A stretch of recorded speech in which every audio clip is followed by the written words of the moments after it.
Jack Landlord and Millennial Mike on the One Rental at a Time platform, where we had 70 to 80 people join in the Zoom and ask questions. And I've gotten this question via email several times in the last 6 months, maybe a year. But there's a kind of phenomenon going on where if people purchase a property in 2020 or before, or they purchased a property in 2020, or they refinanced a property in 2020, they have a lot of what we call trapped equity. We've had massive appreciation in most markets in the last couple of years. In my market, it was between 60 to 80%, depending on which county we're looking at. In most markets, it was at least 50% appreciation in the last 2 or 3 years. So if you bought a house for $200,000 and it goes up 50%, now there's literally $100,000 worth of value sitting in that property. And if you're familiar with my content, I've often called equity the ability to put debt on an existing asset. So my preference, set to the side, is not to touch equity. But the question often comes up on what WTF do I do with this equity? And there's really 3 questions when it comes to what to do with this equity.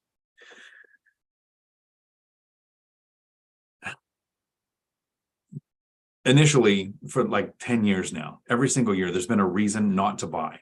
Everybody, not everybody, but a lot of YouTube channels are constantly putting out what we call fear porn videos, where they say, don't buy real estate now because there's a crash coming. So I'm really talking to the people who were able to ignore the fear that people are trying to propagate because it gets them views on their YouTube channel. In 2010 and 11, prices were going down, and nobody knew if it was ever going to recover or if it was ever going to have value again. In 2013, 2014, prices started to go back up, and they were higher than they were in 2008. So since prices were so high, it has to crash. 2015 and 14, we were expecting a silver tsunami because the boomers were going to start retiring. There'd be a flood of inventory. In 2018, interest rates were above 6%, and nobody can buy a property when interest rates are above 6%, like every single year. And then in 2020, there's a pandemic. The world is shut down. Don't buy. It's going to crash. A lot of predictions of 30 to 40% real estate crash in the next year. And that's not what happened. We had an eviction moratorium that was going to cause a crash.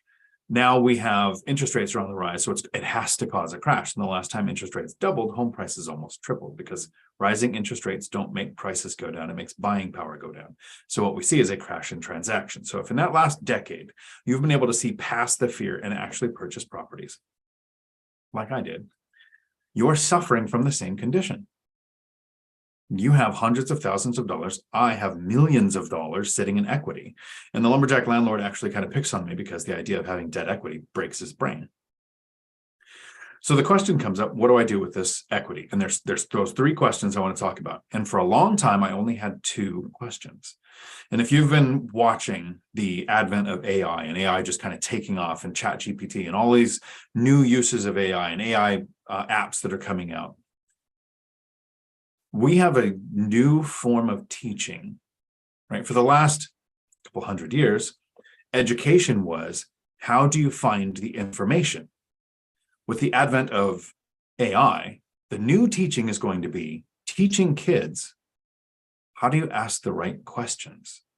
That's what it's going to take for AI to solve problems, to be productive. We as the users have to ask the right questions of AI to get it to do what we want. So in this situation with your equity, it's almost exactly the same. You need to know which questions to ask. So those first 2 questions that I've talked about a few times, and this 3rd question that came up during that live Zoom call is going to be the question I go with from in the beginning from now on. The first 2 questions that I've used several times, I talk about there being those 2 questions and almost everybody getting the order wrong.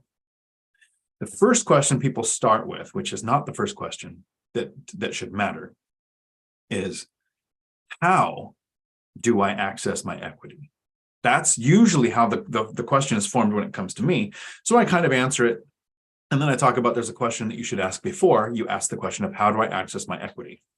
When I'm answering the idea of here's how you use your equity, If you have a property that has a mortgage on it, but it's appreciated significantly and you've experienced some principal pay down over time, so you have that equity, that gap between the value of the property and what you still owe on it, and that could be zero. If you own the property, the equity is all of it. But if you have a mortgage, it's probably at a really good interest rate, because either you purchased it in 2020 when rates were below 4%. I refinanced in 2020 half my portfolio to 3% interest rates on investment properties. So you either purchased it then or you purchased it before that and refinanced it in 2020 to a low interest rate. So pulling equity out with a cash out refinance would screw up your existing debt. You would take that 3% that you have on that debt on that property now and turn it into 6 or 7% right now, maybe even higher. If it's an investment property, small multifamily that's not owner occupied, you can get a couple of things that increase that interest rate. So kind of dumb to do a cash out refinance. So there's two options outside of a cash out refinance that I usually talk. There's a third that I don't usually talk about. But the first is a home equity line of credit. And for me, since a home equity line of credit has an adjustable rate, now sometimes they say, well, it's fixed for 10 years. Well, great. It has an adjustable rate in 10 years in that case. But a lot of them have a shorter time horizon for that rate to adjust.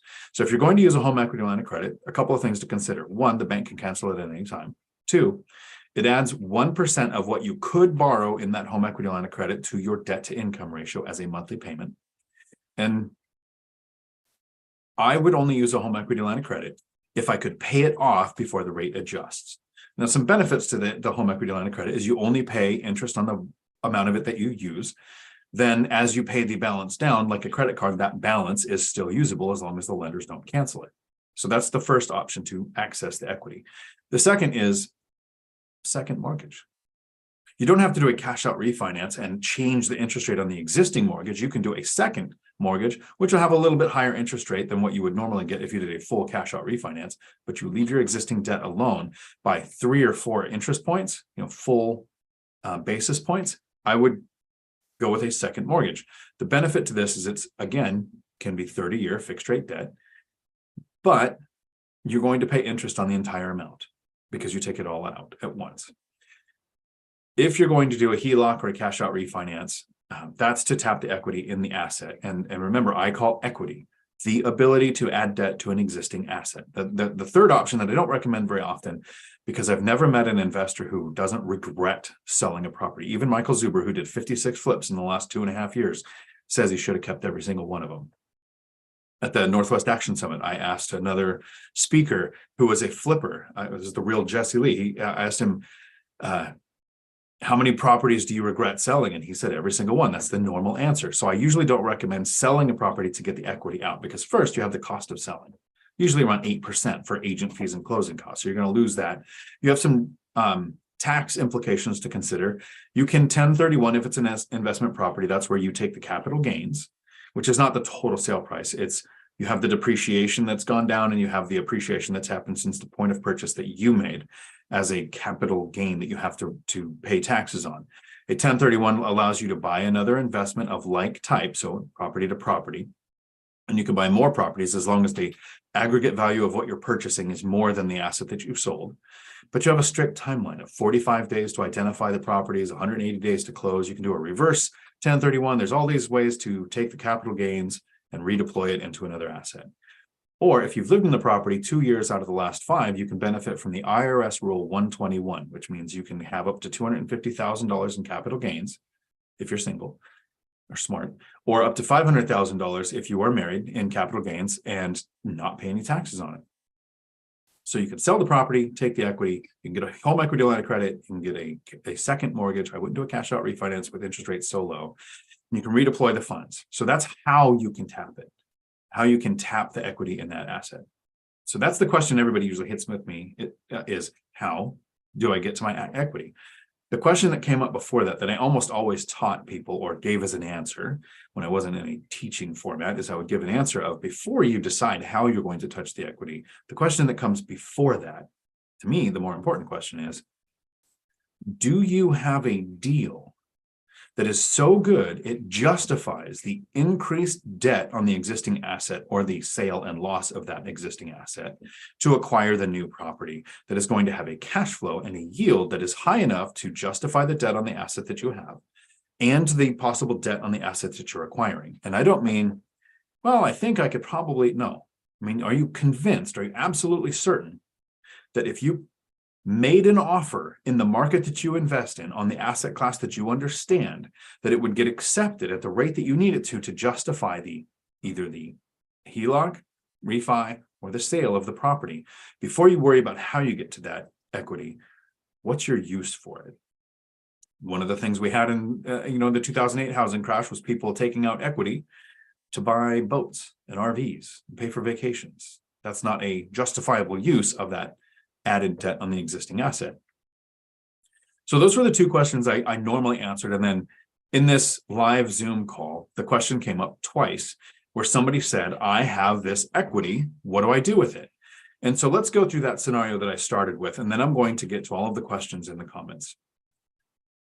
And if you're watching this in Futureland, those were the questions during the live chat comment. But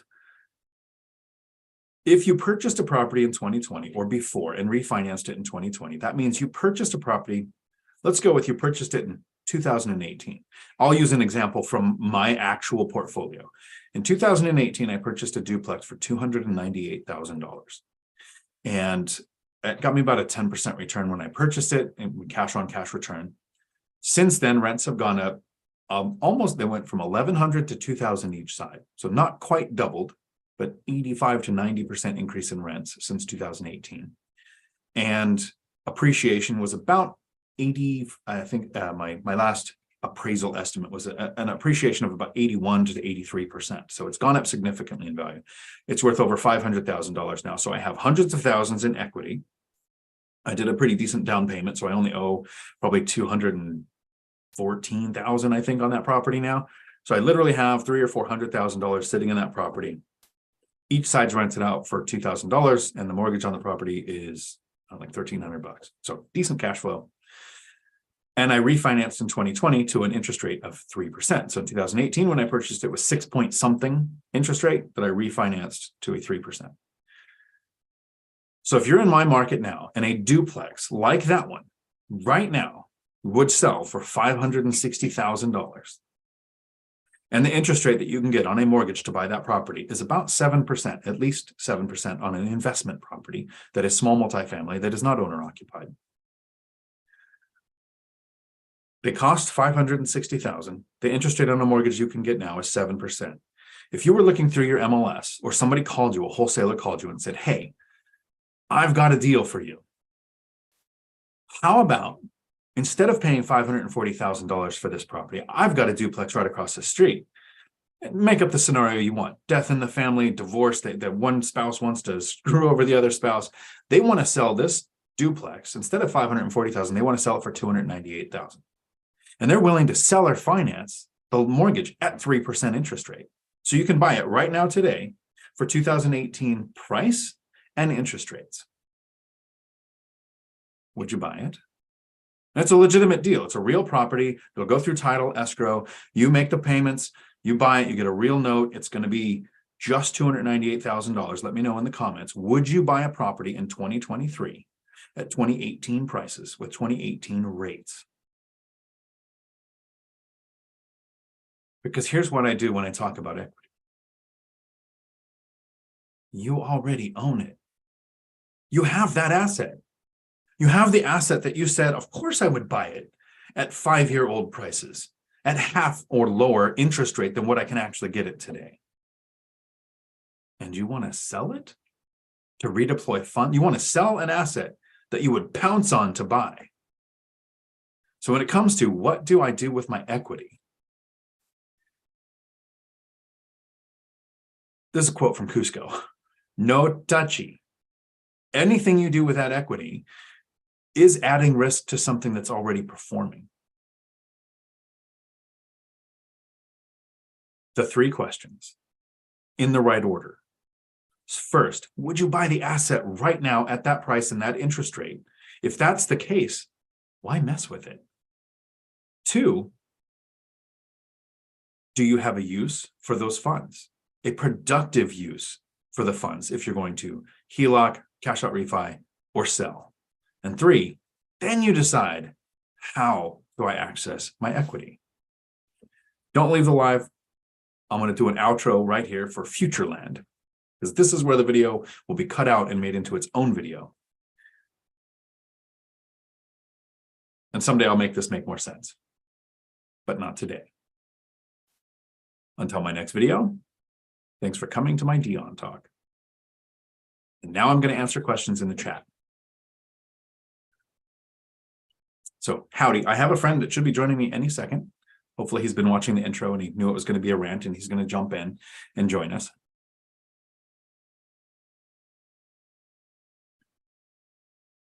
And my video is not syncing, huh? That's terrible. Dividend Dave, howdy. Ninja Vanish, howdy. Josh, what's going on? Hope you're back. Lauren, howdy from Tacoma. I'm making a video. I think I did one on run rental at a time today. I'm probably going to do it next week. I made 4 offers this week in the current market with current interest rates. I'm under contract on one of those as of today. Now it's got to go to inspection, and we have to decide if that's actually what I'm going to pursue. But it's from the MLS with no seller financing. No, it's not quite creative financing. It's possibly a house-hacked burr. Wealth building journey. Howdy. Tom Daniels, howdy. I'm a U.S. citizen living in Canada, no credit history in the U.S., want to invest in the U.S., have great score here. Any suggestions on how to build my credit score in the U.S.? Thanks, Tom. So, Tom, here is the URL to a YouTube channel that is a Canadian investing in the U.S. We've interacted a couple of times. I think I've been interviewed on his channel. He actually probably has some good strategies on if you live in Canada. This is how you invest in the U.S. Building the credit score here, there's a couple things to consider if you're investing as a foreigner. I would look more into buy and hold than anything with selling as an aspect, because we have I think it's called FAPTA, the foreign investor tax, where when you go to sell, you have a 15% gross value sales tax. So not of the gains or of the appreciation or the amount more than you paid, but if you paid $1 million for a property and you sold it for $1 million, you have to write a check for $150,000 and then handle the rest of the sale. So buying and holding, to me, would seem to make more sense. I would look at DSCR loans, asset-based lending, and seller financed if you can't get the credit score right away. And DSCR, well, actually, DSCR loans will look at your credit score, so that might not be the best option. But I would talk to lenders on that. Establishing a credit score here, that is definitely a question for a Canadian investing in the U.S. Asset-based lending or commercial loans is probably your best bet, because it doesn't really look at so many of your factors as it does as the property's factors. You generally need more down and you're going to have a higher interest rate, but at least it's an option to get in the door. And let me know how it goes with a Canadian investing in the United States. Richard, howdy. Sean, howdy. Howdy, Dale. Andy, howdy. Thanks for the Sunday event. It was great. I really liked it. Hopefully Zuber does that again. Anna K, Frank, howdy. Frank I don't have it memorized. There's 5 names. Frank, you are one of the selected for the free hour consultation from purchasing the course in that right time frame. I have to look through the other names. I just remember your name figured to memory, which doesn't happen for me very often. Beth Traverso, howdy. Love the videos with Zuber this week. Those were awesome. Invest to Wealth, howdy. Ryan, howdy. And then my chat moved, of course.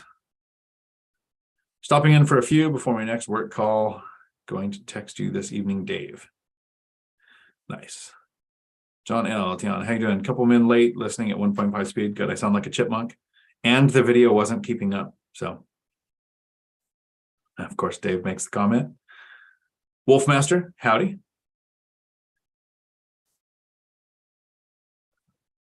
See if we can get some questions here. Dividend Dave. Gonna give me some helium, John L. What's more entertaining is the video can't keep up. Okay, good. So it was the sped up video that can't keep up. I'm not experiencing problems here. Rich Bordeaux, sell one and buy two. Buy two at a double interest rate at an 80% increased price. Is the cash flow there? Right? Would you buy the property? Yes. Okay. So maybe I would stay there. But if you really need to sell and buy two, double the interest rate, 80% increase to the price, are the rents going to justify those two new purchases? That's not a bad idea. In some markets, that will make sense. The guest is Millennial Mike, but with his job, you never know if he's going to make it. And not just because he's been shot at 4 times this year already.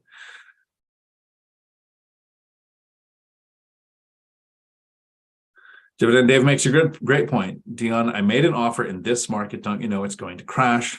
Better put in an LLC. So, which means Dave knows my content. Imagine if you purchased a property in 2011. Let's walk through a little bit of the timeline. 2011, you buy a property. 2013 and 14, you look like a genius because the prices have started to go up. So you bought it kind of at the bottom of the market. Now let's imagine you bought it in 13 or 14 when people said the silver tsunami was coming and there was going to be a flood of inventory and prices were going to drop, but you just wanted a property. So you bought it in 13 or 14. And then we get to 2018, the prices have continued to go up. So you look like a genius. So people in 13 thought, oh, if I could buy it in 11, I'd go back and do it. People in 18 thought, oh, if I can go back to 13 and buy it, I would do it. In 2020, when interest rates dropped to 3% and you purchased a property in 2018 and you could refinance, I did half my portfolio to half the interest rate and increase my cash flow by paying, I think I spent like, I invested $1,200 into refinancing half my portfolio to increase my cash flow, almost more than that per month. You would go, I wish I bought in 2018. Now let's go to 2020 when there's an eviction moratorium and a pandemic and everybody says the world's going to end. Don't buy real estate. It's going to crash. And McElroy said there was going to be a 40% crash, which he later corrected and usually has great info. That was the one time that I think he kind of made a bad call, which is good. People who make calls often make bad calls. I don't make calls. The few times I've made like a $1 bet with my investor friends, I almost always lose because I'm not a predictor. I have a crystal ball. I just don't use it. But in 2020, if you purchased, prices have gone up, interest rates have doubled, rents have gone up. My binder strategy got my tenants to ask the rent to go up 20 to 28% last year. So you look like a genius. In 25 or 26, people are going to be looking back at 2023 and saying, insert XYZ reason. I wish I had purchased in 2023. Imagine how much better I'd be doing. So when Dave makes the obvious joke, why would you buy in this market? Don't you know it's crashing? Yeah, I made 4 offers this week. I made a VA loan offer, all cash purchase offer, all cash purchase BRRRR offer, and what was the other one? There was a 4th. I know I signed like 36 pages 4 times, so I'll have to think of what the 4th one was. And I would buy all of them. I'm probably going to, best case, end up with 2 of them. Worst case, I'm going to end up with 1 of them because it's already under contract. And the only thing that can happen now is I find something in the inspection that makes me pull out of it. And I better put it in an LLC. No. Rahul, howdy. Sold a property in 2018 and bought 2 higher performing properties with the equity that was trapped. So selling makes sense in certain situations. Like absolutely. So in certain situations and in certain markets, it can make sense. So if those 2 assets will justify the sale and loss of the existing asset, I'm on board 100%. But you have to ask yourself the question and run the math. Does it? So another example, I have a single family house. I purchased it in like 98 or 99 for, was $98,000, but I wrapped up closing costs. It was a $102,000 loan. Refinanced because of the divorce, so I can pay my ex her portion of the equity. So I refinanced for $150,000. So technically, I purchased the house for $150,000. Paid it off. It's now rented at $2,200 a month. So I have about $1,800. So $200 covers taxes and insurance, and I set aside $200 for repairs. $1,800 in profit every month coming out of that property. Would you buy a property for $150,000 that made $1,800 a month in profit? I would, so I would pounce on it. But now it's worth about $400,000. So if I sold it and I took the $400,000 minus 8% for selling costs, agent fees, closing costs, those kind of things, I would be left with money to redeploy. I could run the math and think, is it worth losing the asset to gain the increased income? But it's rented to a Section 8 tenant that's been there, I think, 5 years now. I've communicated with twice, maybe, in those 5 years. I'm not messing with an established in-place tenant that produces cash flow because I could possibly do a lot of work to add more units. Also, Rahul, you're always be careful not to compare growth phase with stabilization retirement phase. I retired last year. In my early growth starting to go phase, yeah, I probably might have sold trapped equity, cashed out, or HELOC'd. If I had it at that time, I didn't. And my first couple of years, I was actually upside down on that property. So to sell it, I'd even sell it, seller financed. I'd have been writing a check to get rid of the asset. So in certain situations, it can make sense. If I was currently in growth mode and wanting to add units, it is possibly a strategy I would consider. I see Dividend Dave did a super chat. Bring Beth on live. Beth is always welcome here, but I always feel bad when I invite her, then she gives up an hour of her life. I don't want her afraid to log in and say something and then always feel like she gets invited in. Karen, howdy. You missed Sunday's event. Getting over flu. Did it get recorded? It did get recorded. It was, if you were like signed up to go to it, you have access to it. Zuber has a way to get you there. AI can't paint houses yet. I think Elon's working on that. Tony, howdy. Captain Sags, just getting off from a veteran hiring event up in Seattle. This traffic is horrendous, heading south. Glad to hear your voice to calm me down in the midst of the traffic. It's funny, last time we saw it, no, it wasn't the last time we saw it. One of the times we saw each other, we were at American Lake, the VA Center. I went there today. People I needed to talk to aren't there today. So I'll be going out there again later this week. Nothing with the VA happens fast. Adam, howdy. Yeah, I hope everyone is doing the work. Let me see, make sure I'm not missing. If I ever miss a question from a super chat, which I appreciate, I will let you know. We'll try to find it. So Adam, if you have one, I'll look again. The Wealth Building Journey, the LLC. Yes, I'm not anti-LLC. I'm LLC when it makes sense. There are some times it makes sense to have an LLC. If you have partners, the purpose of an LLC is to protect you from someone else's mistakes. If you need to use hard money or your lending situation requires an LLC, absolutely. In the weird scenario where you, for some reason, are like a secret special spy and you want to conceal your identity from your tenants, maybe an LLC helps. But just the short version of why no LLC. More likely to get sued because people perceive companies as having deeper pockets than a person. It provides absolutely no asset protection. In the 2 counties that I invest, they're actually disregarded. They cite the IRS 1996 disregarded entity title as the way that they bypass all single member LLCs. Third, makes your insurance go up. Fourth, you lose a ton of options for financing like house hacking. And a ton of people say, well, just commit mortgage fraud. Get the mortgage in your name and then put it in the LLC. Yeah, and you'll be the one person that gets away with it and doesn't get in trouble. Let's see, that's the short version of why no LLC. No asset protection, costs more, cost lending, more likely to get sued. Actually have a canned response I usually do in the forums. But there are times it makes sense to have an LLC. And what are the odds that CPAs and attorneys who make money setting them up, maintaining them, filing taxes on them, are going to encourage you to have them? So weird. Ryan, howdy. Please don't boot you, Dave. You're the moderator. I can't boot the moderator. CJ, howdy.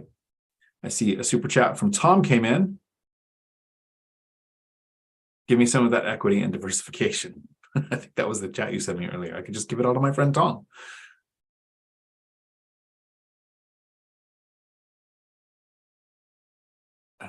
And CJ, what's up, everyone? Getting some Dion Talk in my walk with the dogs. Nice.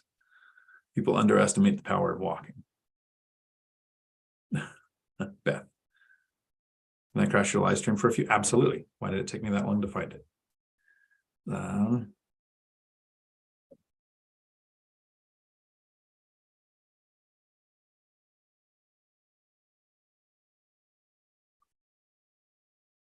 Make sure I send it to the right person.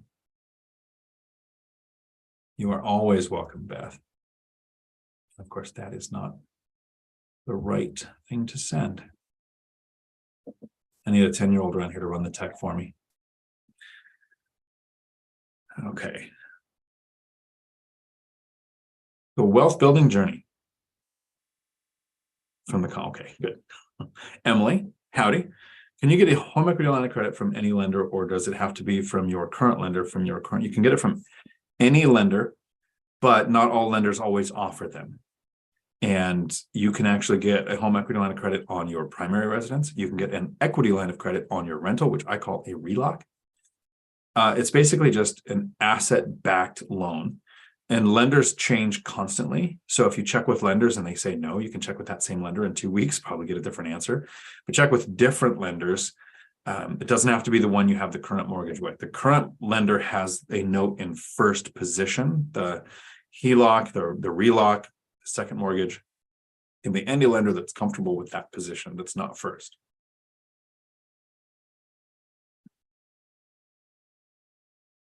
You gotta look at the chat quicker. It's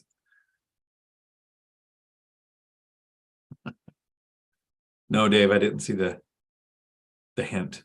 I'm a guy. Guys don't do hints. I'm not sure why.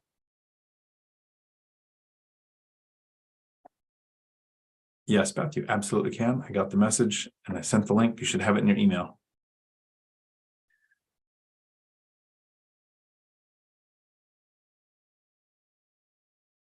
Glad to be here, Tom. Thank you. John L. Did a cash out refi on my duplex that still kept me at 40% of appraised value. The rent is still cash flows with me living for free on the other side. That sounds like a good deal. Nice. I didn't even live for free when I had my duplex. I kind of changed to getting paid to where I live when I went to the fourplex, but the duplex, I still had a bit of an expense. My best time to invest was yesterday. Next best time is today. Exactly. That's the Chinese proverb with the 20-year when to plant a tree. John L. However, it did double my interest rate and drastically increase the payment on the duplex.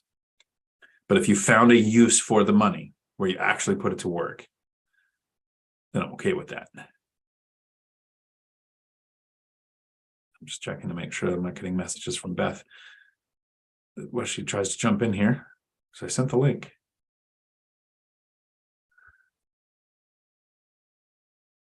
Thank you for the pirate cup thing. That's actually tied to my hip when I do weddings. I don't know if you know this or not, but one of the things I do if you live close to me in Washington, close is within an hour, I do weddings for free. You just have to be okay with a pirate minister showing up.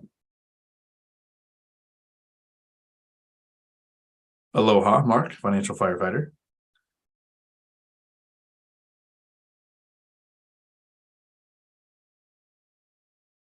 That, John, sounds like a good use of trapped equity. If it produced, you're still cash flowing, it didn't create an alligator. And Zuber talks about this. His very first purchase, he did a cash out refinance, which turned it into an alligator. And I've kind of debated with him a couple of times. He used that money to buy 2 rentals. The cash flow from those 2 rentals made all 3 aggregately positive cash flow. But he looks at every asset on its own. And with that debt, it became an alligator, which means it costs more money every month than it brought in. I think it sounds like in your situation, from what I read in those notes, it sounds like it was a good use. And that's what I was saying at the beginning during the rant was sometimes it makes sense in some markets, but the blanket statement, the idea when I get a message is people say, how do I tap my equity? Like the questions aren't, which way should I tap my equity? Do I have a use for it? And would I buy the asset? So I'm kind of trying to switch people around to that.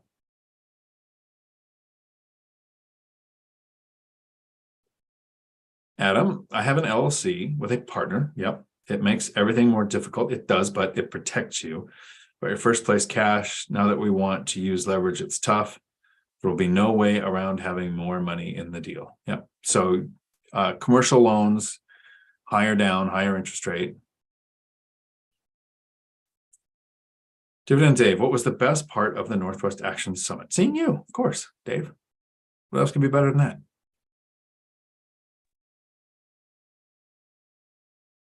You found it. Awesome. Hey, howdy. Howdy. How's it going? I am not good at looking through the chats enough to get to it quick enough. Sorry about that. Well, I'm amazed that you're able to do both things at the same time at all. Well, I'm not that good of a multitasker. I'm definitely not. And now that Millennial Mike sees you on here, he'll probably jump in. Oh, great. Good. So with Zuber this week, you had a couple of interesting videos. Huh. What is going on in the Seattle market? Seattle market's picking up later in the year than we ever see it happen typically. So for us, I always say spring starts in January in the Seattle market. It's where I am, my part, King County, especially East King County. And it usually dies off around sometime between Easter and Mother's Day, and just kind of goes into sleepy mode for the summer. But what I'm seeing, it's been revving up the last couple of weeks, and an offer came in on a listing that I'm going to be reviewing here in like an hour. And then I've got multiple offers coming in on another one tomorrow. So we're seeing that again. And it's been a little while because last year we had such a crazy surge where houses were selling for 20 to 30% over list, typically not sustainable. There was a major correction.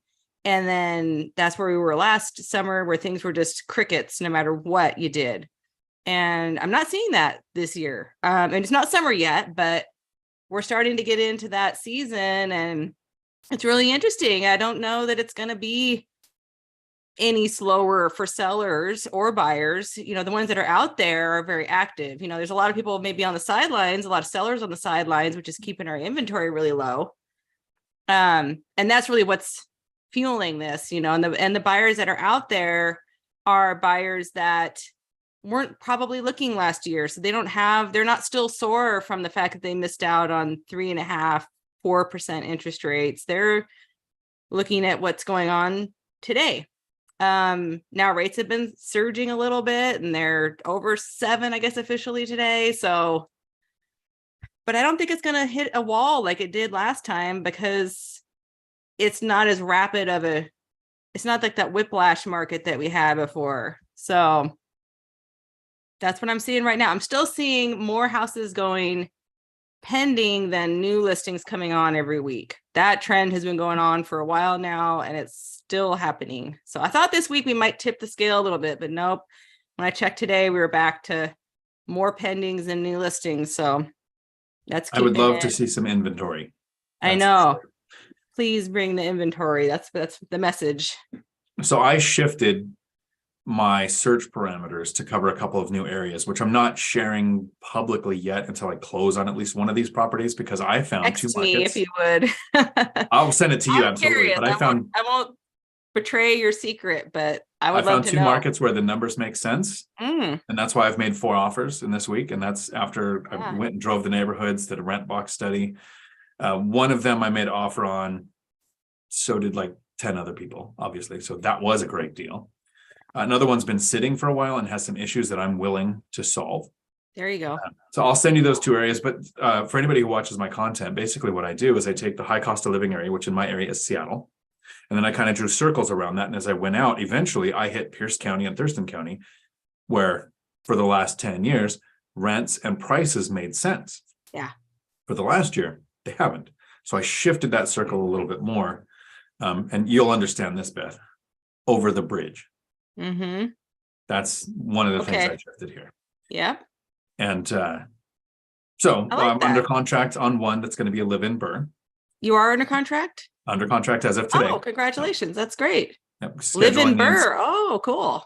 Scheduling the inspection, and I'll go out there and make sure everything checks out that was in the listing, because the listing was kind of weird, which is the thing I was looking for, an agent that doesn't seem to know what they were doing. Yeah, I want to send me that listing.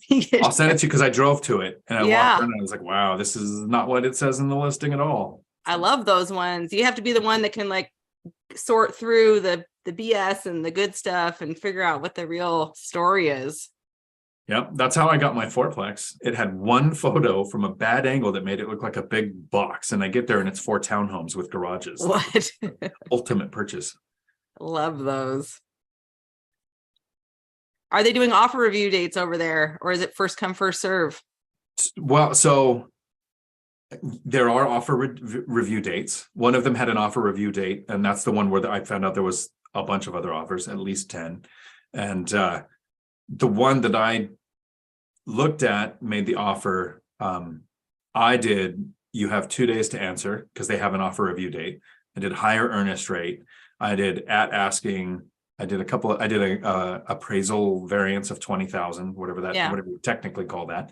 If it goes under appraisal, I'll cover the difference. Yeah. Appraisal gap coverage. Yeah. Right. So I'm doing things to try to get in before the review date. Yeah. And that's okay I mean, that's a good strategy. As long as your numbers work, get in there before the crowd. Sometimes you can get a better deal. From a listing agent perspective, I know that if I've got a hot listing, it's always going to do better by waiting for the review date than taking the early offer. But when I'm the buyer or working for a buyer, I'm all for trying to get in there before, because a lot of times you can secure it for less than what you would have. Yep. If you were fighting with everybody else out there. So, and the one where there was multiple offers, I'm in now what's called second position. So you know what that is, but I'll explain. So half my portfolio. Reviewing today or? So that one reviewed yesterday. Okay. So they had over the weekend, then reviewed yesterday, and they said, we've got 10 other offers. Give us your best and final. I said, well, that is my best and final. Yeah. The one I offered. And so I don't have it, but I'm in second position. And that's how I've got half my so you're backup. Okay. Right. Got it. Sometimes those work out. I like backup offers. Yep. 3 of mine have gone that way. One was in a 1031, and for some reason the seller told me it was a 1031, and that I knew it went under contract, was delayed, and then it went to me, and so I had all this negotiation power, and we knocked another 10 grand off the price. Oh, don't we love that? We do. I see Tony says for the horde. Nice. So inside. Am I getting ads in a live stream? Why are you getting ads in a live stream? That's weird. Okay, let's see if there's any questions here for Bob. I'm gonna scroll to the bottom and see if any came in after you came in. John L says there's only 14 likes. Somebody's got to hit the like button. Oh, it's up to 29 when I liked it. So okay, good. It's got to be higher now. So here's a question for both of us from Ryan. Do you prefer assets fully rented at purchase, or do you prefer them vacant? Indifferent. So if you're purchasing a property, do you like them rented, vacant, or does it matter? Well, as always, it depends. But in a perfect world, I would like it vacant where I could do my own tenant placement. But sometimes you can get a better deal purchasing something with a tenant in there, especially if they've been there forever and the rents are low and you're getting a better price on it because of that. And you do a binder strategy or something of that nature, and you can bring it up. So, and it can be good, because oftentimes you'll get ones where sometimes that can be what's necessary to get your offer accepted over others. Let's say you're competing against 5 buyers. There's a lot of landlords, especially mom and pop landlords, they might feel a connection to that tenant that's been there for a very long time. And they might say, if you were able to keep Jane in her apartment there, she's been there for 15 years and we think of her like family, I would try to keep Jane if possible, and understand that if there's going to, it depends on who Jane, her whole situation, right? But I'm just talking in so it depends on if somebody seems like they're sketchy or dirty or rowdy, then no, it's like a hell no. Like I must have it vacant before buying. I will not close on anything that appears shady or no. If it looks like a problem tenant, that's a hell no for me. I will walk away and buy another property unless it's so priced so well, like somebody's just willing to just give away their problem and I can bring in other people to deal with it, then yeah, maybe. So I'm with you on it depends. Mm-hmm. I'm further on the spectrum of I prefer tenant occupied properties. In general, that means power works, water works. It's it might need some work, but it's in livable condition. a lot of people have this fear from 2020 where tenants didn't have to pay rent. You might have a non-paying, and that might be why they're selling. And at the beginning of 2020, I would have understood, because when the CARES Act came out, they set aside $46 billion for rent relief if you were impacted by the pandemic. And only $3 billion of that was used in the first 6 months because tenants had to be impacted and tenants had to request the relief. So if you had a tenant who was working that just didn't want to pay the rent, and in some areas that could be a long eviction. So the second part of CARES Act changed that to where the landlord could apply for it. It just had to not be receiving rents. I like tenants in place because the binder strategy is most effective with a tired landlord who hasn't adjusted rents, hasn't been taking care of the place, and with minor upkeep, keeping a tenant in place has gotten me rents where I need without having to do a rehab. And up until last year, I was working full time, and earlier than I was raising 3 kids. So I was always looking for the least amount of work, more so than the best return. The best return is vacant. You either rehab it or it's in mint condition and you can top of market rents. I get that that's the best return. I preferred the tenant in place, binder strategy, get the yield I need with the least amount of work. So that's what's worked. That's definitely the easy button, and I have purchased some where there was a tenant there, and I can think of first one that comes to mind. They're still there, and I've raised the rents incrementally over time. They're still below market, but again, we haven't had to do a thing to that unit. It still is exactly the same as it was, and they never call, and they always pay on time. That's my thing, is you haven't had to do a lot of work to it. I Yeah. think you, the lumberjack landlord, when you do a rehab, you do a much better version of one than I do, because I'm going for safe, functional, clean. I have Class C properties. I'm not doing super fancy. There's a question from Michelle. Howdy, Michelle, who has a property in Bellevue. So you kind of tie into the right area. She says, in the Bellevue market, like the question, Ryan, vacancy is better as it will be for a family, not an investor or to rent. Hang on. Beth, in the Bellevue market, like the question, vacant is better as it will be for a family, not an investor to rent. Not sure I follow. I'm not sure if that, because it ends in a question mark, so it makes me think it's a question. Sorry, Michelle. I'm I butchering think she's it. saying it's better for it to be vacant in Bellevue. Could be. Bellevue is a high rent place, and you probably could, with a little bit of selective upgrades. I'm talking, paint, carpet, appliances, maybe things like that. You probably could get quite a bump in the rents. Especially right now. So I just had an interview with Business Insider this morning. I don't think it went the way that she expected it to. They did an article on large multifamily seeing rents not, and really she worded it right, not where they need to be, which means syndications projected massive rent increases like we had for the last 2 years. So now they're in trouble and they're basically losing the assets. So she reached out and she said, hey, I need to talk to small investors, which thanks, I'm a small investor, and what's going on with rents. And I said, so not only my experience, but I sent her articles from Zillow and apartments.com on rents being up. There's actually an article from, I saw that there was an article out today. The rents are trending up again. So it's, where was it here? This is Seattle's up $804 year over year. So there might have been a point in the bell curve of from last year to this year where we're up $804 now, but there might have been a point in time where we're up a little higher, but still up. That's quite a big bump. That's almost what I'm tracking on my rents. I had some that were in the 14s that are now at 2,000 from a year and a half ago at tenants' request. And my that's the magic right disappeared. there. Why is my stop sharing screen not here? All right, where's the 10-year-old to run the tech for me? We're just gonna have to watch this for the rest of the live Exactly, stream. we're stuck in. Okay, there it is. Weird. Sorry. Okay. Where's your 10-year-old? I know. Yeah. You need to have a 10-year-old when you do these things.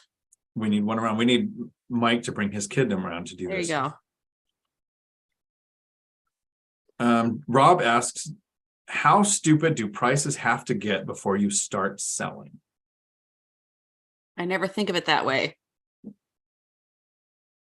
I don't either. I think prices keep going up, I own an asset that I purchased at the price I did. Yeah.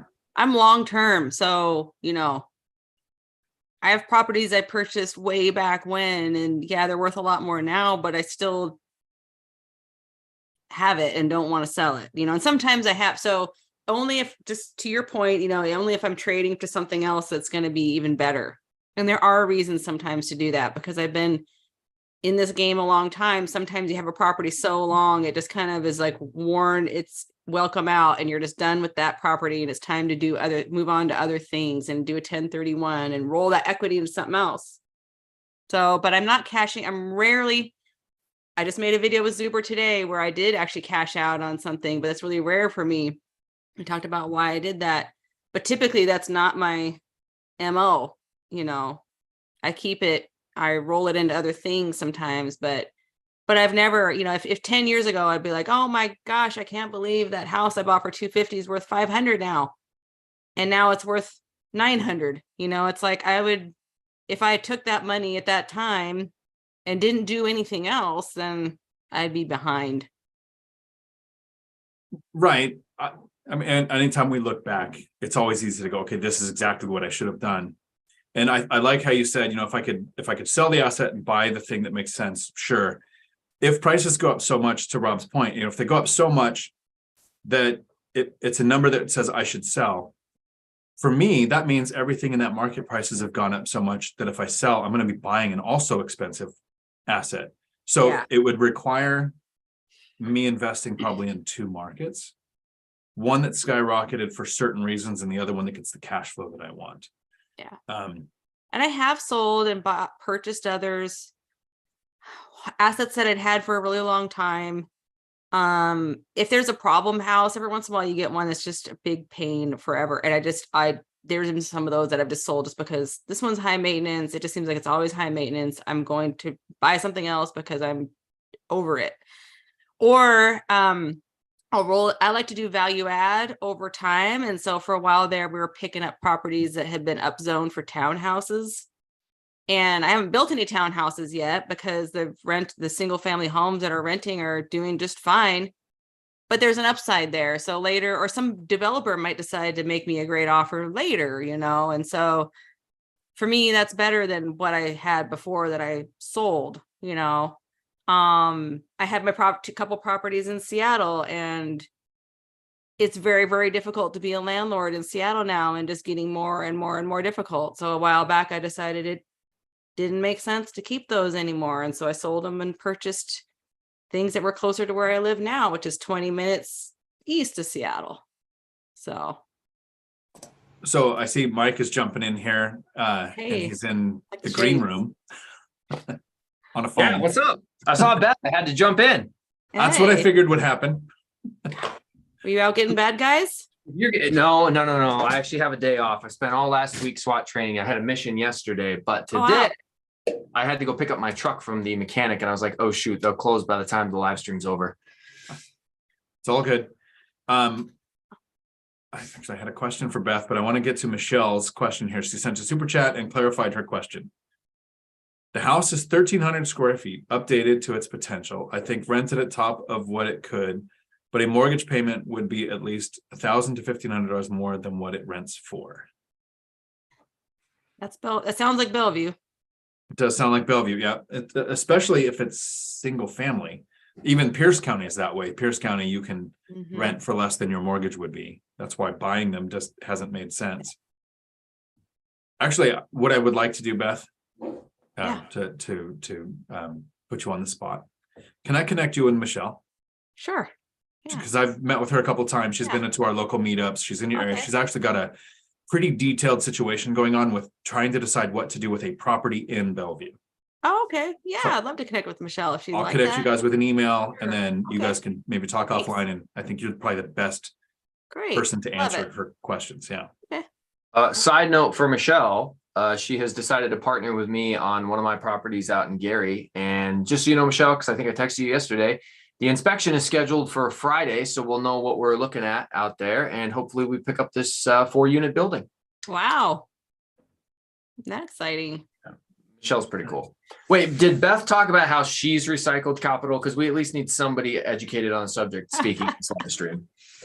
I've recycled capital so much, I don't even know where it started. A lot of this capital. Nice. I don't know, like what, it's just, I've been doing it for so long that it's just rolled into, and I put my own capital in as well, but what started with zero basically, but then you build it up over time and add to it, move things around. Yes, I've been doing that for a long time.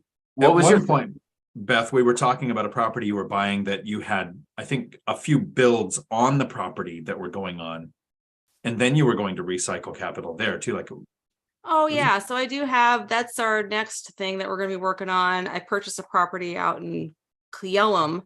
I think that's the one you're talking about. It has a big house on there and then 4 other lots across it's 5 lots total across 4 acres. And we are going to be, building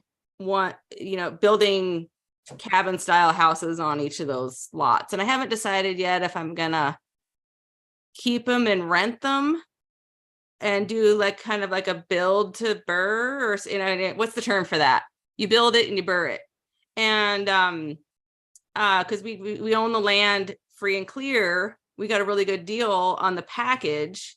And actually I did 1031 from a house that we'd owned for like 15 years. We 1031 into that property and another one in the area. And now we're able to leverage that even more across these other properties. But when you're doing construction, the value of the land is your down payment. So, you don't have to even necessarily put any money down if you've got the land. It just needs to equal the whatever LTV they want. So that could be your 20% or so. It could be the land itself. So, and I haven't built from scratch before, so that will be something new. So, and we might do it one at a time to make it, I do not want to end up over leveraged in a weird market. So being somebody who's commission-based person, even though my business is really solid, I've learned from the past, and the people I've seen that got into trouble before were the ones that, bit off more than they could chew and got stuck holding the bag, at a bad time. Right. So I'm being very, very, I'm going to take my time on that. It's not like we have hard money loans or anything like that. It's just sitting there, so I will do that. That'd be a good way to recycle capital, or maybe that one has a few different ways. I could just rent them out, or we could even do like a community of Airbnbs, like a little cabin community, and you could have like a little campground. It looks like a campground. You could set it up like a campground. So there's a few different ways we could go about it. But yeah, there's been several times over the years where I've just felt like, okay, it's time for this house to be sold. Like the house that I lived, my first house I ever bought, I lived there for 12 and a half years. And then when we moved out to where we are now, I kept it as a rental just because I'm of the school of thought of like, you buy and you pretty much never sell. Mm-hmm. And I thought, right, I will never sell this house. This house is my baby. It's my jewel box. I love it so much. And then I saw it get trashed, and then I fixed it up again, and then it got trashed again, and then I got fixed it up again. And, and it got to the point where I was just like, I don't want to keep fixing this house up again and again. And the house was 100 years old, mm-hmm. And my own personal attachment was all gone. Like all that sentimentality I had about it was gone. And then I realized there's other opportunities that I could use this equity and grow it. It's not really doing much where it was. So it just is, it's just case by case. You can kind of tell by, just like you were saying, Dion, like if you would buy like that house that I was talking about, like, would I buy it today? No, honestly, I wouldn't. It was great back then. It's where I got started. It's where I did my first house hack and got my foot in the door, and it's been life changing. But of all houses I could choose to buy today, would I buy that one? No, so I don't regret not even for selling the price you paid for it initially. Well, the price I paid for it initially, sure, but I took the equity and bought something, Right. So that's the point of the question is if you could buy it at that price, at that interest rate, that's when it changes. But the emotional attachment with something like that, I kind of look forward to the time when I make the mental shift and sell my first house. Mm-hmm. like Zuber and Matt have both said I should cash out, refinance, or sell it, and because it's worth 400 and it's paid off. But I'm super petty, and it's a house I kept through a divorce, and so some little tiny part of me is like, nope, you won one thing in life, you finally won something. Don't let it go. But I'm looking forward to when that switch flips, and I'm like, okay, no emotional attachment to it anymore. I mean, I raised my kids there for most of their lives, most of their really young lives. It's a house on a lake, so I'm still kind of tied to it. It sounds cool. And you own it outright. And, I think it's good to have one or two that are owned outright. I like that. It just kind of, it's good for the peace of mind, and I'm a big fan of leveraging. I've done that. That's how we bought most of our properties, is you leverage the equity from one and use it to buy the other. That's how we did it for many years. It was just, you wait till the equity to go up, you get a line of credit, you use that line of credit for a down payment on the next one, and just repeat over and over again. It's a great way to do it. But do you have to? No. I mean, I do have a few that are paid off now. It's not a lot, but it's I like knowing that it, there are people out there that think you should have a certain amount just paid off. Like Thatch Wynn, he's big on that. Get your core freedom, income, have that from paid off real estate. And then you don't have to worry about it. Then if you want to have fun with your other ones, go ahead. But you've got your core taken care of. It's like, yeah, there's something to be said for that. But Yep. At the same time, I'm not in any hurry to pay off a mortgage that's 3.5. And they still have a payment is the thing. It's like, it's not like the payment goes away. There's still taxes and everything else. So you're only just saving on the interest portion. Right. So I have just the one paid off, the rest I don't. And I've looked at, if I sold it, I could take the capital gains basically and pay the taxes and pay off 2 other mortgages. So then I'd own 2 duplexes free and clear. So I've kind of looked at bouncing those numbers around. But instead, what I'm choosing to do is probably purchase the next property cash. So it's like having a paid off property without having to incur the cost of getting the mortgage, paying interest while I paid it off, and going through all the hoops of getting the mortgage. And there was a question that came up, and I missed who asked it for it, but it was the Burr purchase that I'm looking at being under contract for. It's a purchase with cash to then maybe, if rates make sense in the future, finance the money out, but maybe not, and keep the property paid off. Yeah, and you can always sell something later and pay things off. The more things appreciate, the easier it is to pay off more later, is kind of how I've looked. Your mortgages stay the same. You can, as it goes up over time, and the market we're in, it is an appreciating market, and there is value in that. And that's one of the values is as it goes up over time, you can use that as like chess pieces to pay other things off or buy other properties. So it's weird. The YouTube freaked out for a minute, but we're back. Yeah, it glitched for a second. Yeah, that wasn't just for like literally a second. No, and it's something I like to quote my daughter on. She said it when she was fairly young, and I think we're having trouble with. Okay, there we go. She said it's really hard to make a decision when all the outcomes are positive. True. It's easier to go, if I do this, I lose money. If I do this, I make money. It's very easy to make the choice. But if it's just different amounts of making money and then comparing how much work it takes and the level of time commitment. Yeah. First world problems, Dion. I know. You have something new under contract too, right, Mike? Yeah, I do. Tell us about it. So this will be my second slow burn process. That's my new phrase for what I'm doing here. I'm doing the Burr method, but I'm giving myself the ability to do it very, very slowly. And I'm doing it via recycling capital. So I'm very good at buying assets under value. I found another triplex. The last one I bought was $67,000. This one was listed for $80,000. It's a triplex with the potential for a possible 4th unit. I would have to do some adjustments to make it a full 4-plex. It might just be easier to make it a triplex with one of the units being significantly larger, just making it combined instead of adding a full additional unit. So I haven't decided. But it was listed for $80,000. I locked it up under contract for $70,000. This is why it's important to look at your market every day. I looked at this property 6 or 7 months ago, called the listing agent. She was having trouble with a buyer. She was having trouble with the seller. Property came to him from his father who passed away. He was very unresponsive. We couldn't get anything done. The listing eventually just disappeared. I don't know if it went inactive or just disappeared. This was like 6-7 months ago. Then I see it pop back up on the market because I look every day. It's on the market for one day. And I am one of probably the only people who went through all of these previous conversations. I know that they were willing to accept way lower than this. So I immediately offer 70,000, which they say yes. So I got 10,000 knocked off to start. And I got to look at pictures of the interior. It's not in terrible condition, similar to the one that you and I already walked through, Dion. It's got hardwood floors. Could someone live in it right now? Yes. Does it need to be updated heavily to be my quality? Yes.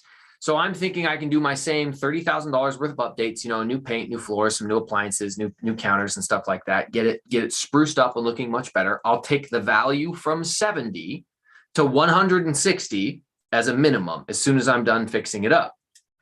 So, sorry, Matt, you don't have something under contract. I'll take the value from 70 to 160, and I'll only have to spend 30 grand to get it done. And the way that I'm doing this process is I bring in a private investor. The $70,000 that I put in to buy the property, I'll have a private investor come and give me that $70,000 back. I'll put their money into it after I close. I would buy it with or without them, but if they want to invest with me, I'll buy it with them. Now I have to make 10% interest only payments to them for the next 5 years. So that's $7,000 a year. You divide that by 5, it's like by 12, it's like $580 a month. So I got to make a payment to my private money lender of $580 a month. I know the property's probably going to rent for around $2,200 a month. Throw in your taxes and your insurance and your property manager. I should have like a net positive cash flow of around $1,000 a month on this property when it's all said and done. Now, why is it the BRRRR method? Well, I brought $70,000 from private money. The $30,000 I'll fund out of my own cash. That's my buy-in to the project. That's what I've got skin on the table. And I set it up so that when it comes time for me to do the cash out refinance on the BRRRR, interest rates suck right now. So I'm not going to do it right now. I have up to 5 years before I have to execute the BRRRR strategy, but there's no prepayment penalty. So if 2 years from now, interest rates are back in the forest, I could do it right then. Boom, pay off my private money lender. She gets her money back. I got a great interest rate. And let's say 5 years from now, the market's in the toilet. I have an option to extend for an additional 3 years. And the way that it works is if a third-party appraisal comes in and it doesn't appraise for the $160,000 number that we thought, then I can extend up to 3 years. So I've made it so I don't pigeonhole myself into being stuck, not being able to BRRRR at the right time or being forced to BRRRR at the wrong time. All the while, the private money lender gets paid 10% on her money, which is more than double she'd get in a savings account from a bank or a treasury fund. I get to get my original 70 grand back and go find another property because guess what? I've got 2 or 3 other people who liked this strategy so much they're lined up behind. And that helps me grow faster. So that is the plan. No, I think the networking is huge, especially when it comes to the way you're recycling the capital with networking through people who want the return, aren't finding the deals in their market, and giving yourself the options like that. Sounds fair to both sides. You know the market, you've been there for years, so you know what returns to expect. The network is something that you grow over time. An example, Beth, is something me and Mike have talked about a couple of times. Mike is just playing a long con with me. The idea is, I'm around 50, so I'm buying all these properties now. When I'm 70, 75, I'm going to seller finance the whole portfolio to Mike, except for the single family house. I have to sell it to Tony now. Yeah, I saw that. So he's in first Tony's position. trying to steal my stuff. He's going to get that one house, right?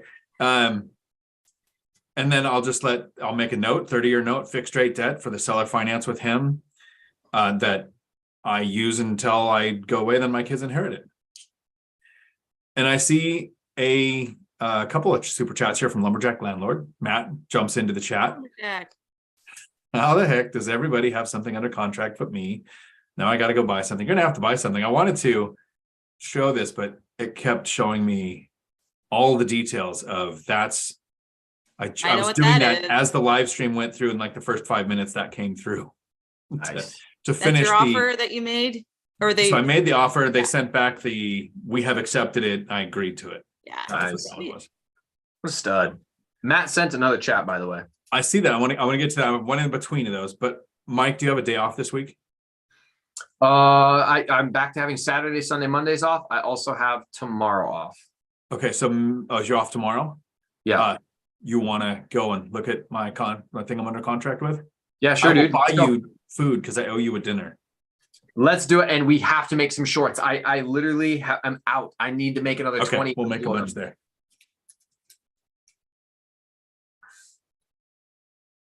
Beth, by the way, I was driving back from picking my car up and my girlfriend was like, oh, so Dion's on his live. I was like, I know I'm supposed to be on there with him, but I had to pick the car up. And she goes, oh, look who it is. It's Beth. I was like, oh, Beth's my favorite. Now I just horned my way in. I invited myself. No, you're always welcome, Beth. I always feel favorite. bad if you jump in the chat and say hi. And I'm like, oh, you should come in here. And then you just like voluntold the way. Yeah, I'm on the run when I'm doing that. But today I'm at my desk. So it just worked out. Nice. The super chat from Lumberjack Landlord. Literally in our personal group chat, I said, Dion bought a bird. Now I got to go out and visit. Exactly. That's all it took. That's all it took. We'll finally get him out here. You guys are road trip buddies. Works for me. Yeah. Looking through for questions in case I missed any. I think there was one for Beth. I think it was from Dividend Dave. I can't find it, so I might butcher the question. It was something like, what's the hardest aspect of selling in the Seattle market? The hardest aspect of selling is, well, are we talking as an investor or are we talking this Probably as an agent individual? selling in this market. As an agent? Yeah.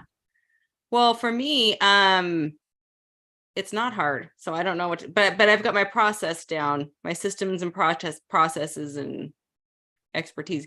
If you're talking about it as a seller, what's the most difficult thing as a seller?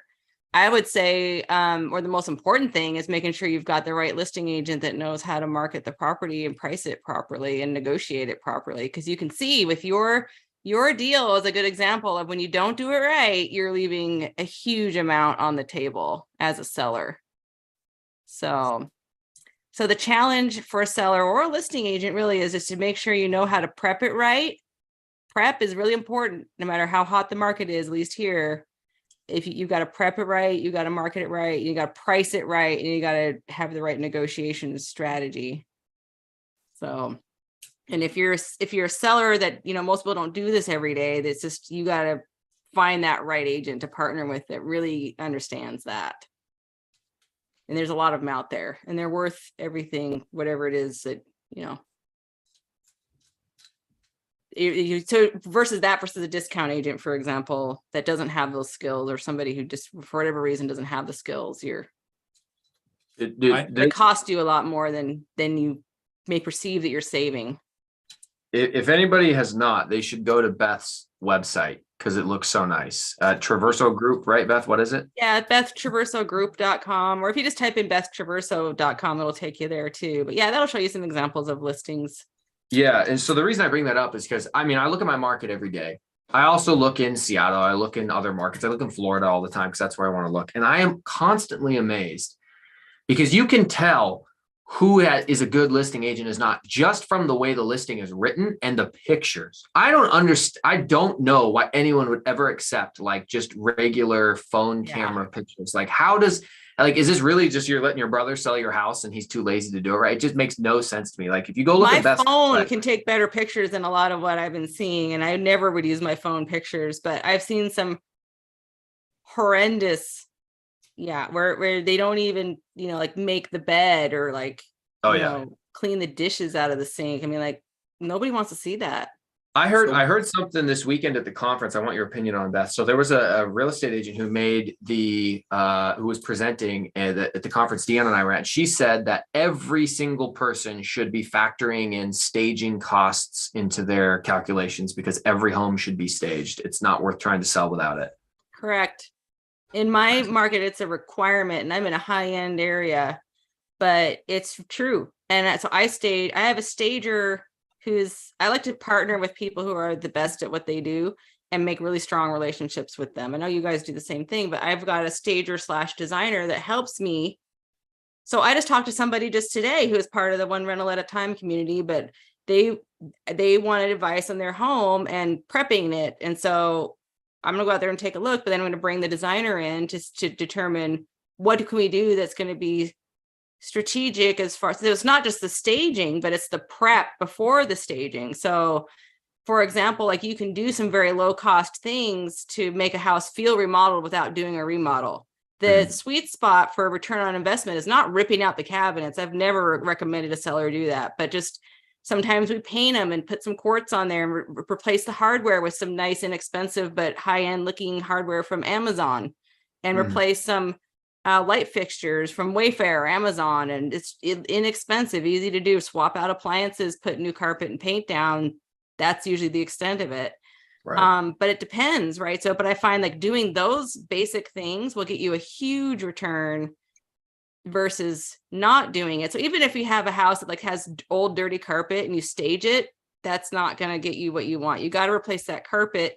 And I've had a lot of sellers come to me. Here's a little tip for people. It'll say like, well, people are just going to rip that carpet out anyway and change it. And what if they don't like the kind I put in? It's like, it's more than that for the buyers. They don't want to have to figure out where they're going to live and how the logistics of finding the people and getting the supplies for the carpet and getting it done. And while they're trying to move with their kids and their dogs and everything, like they just want it done. And even if people think that they're open to that, if they see that one and they go see another one that's turnkey, it's like, it's not perfect, but it's like perfect for now. They'll go for the one that's perfect. It has to have a baseline where we can live there now. We can improve it gradually over time if we want to, but it's perfectly good the way it is.